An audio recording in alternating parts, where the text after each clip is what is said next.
друзья, что может вам дать русский язык? Это уверенность в себе и своих силах. Это решительность.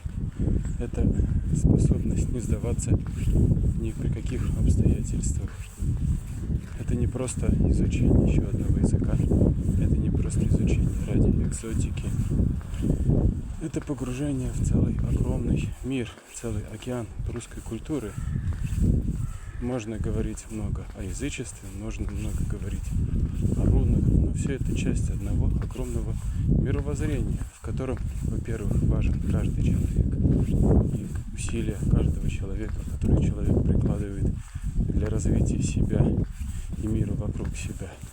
Во-вторых, это осознание того, что мы в этом мире не случайно, и от нас очень много всего зависит. И то, как мы относимся к окружающему миру, проецирует на нас отношение мира к нам.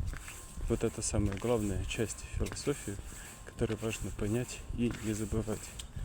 Можно вставать в каком угодно настроении, можно находиться в любом состоянии, можно сетовать на неурядицы или на детей, которые болеют, или на какие-то финансовые моменты. Но надо не забывать, в каком мире мы относимся и как много мира вокруг зависит от нас. И русское мировоззрение помогает это понять. То есть вы не просто изучаете язык, вы изучаете все, что с этим языком связано, так или иначе. Так что добро пожаловать в мир русской культуры.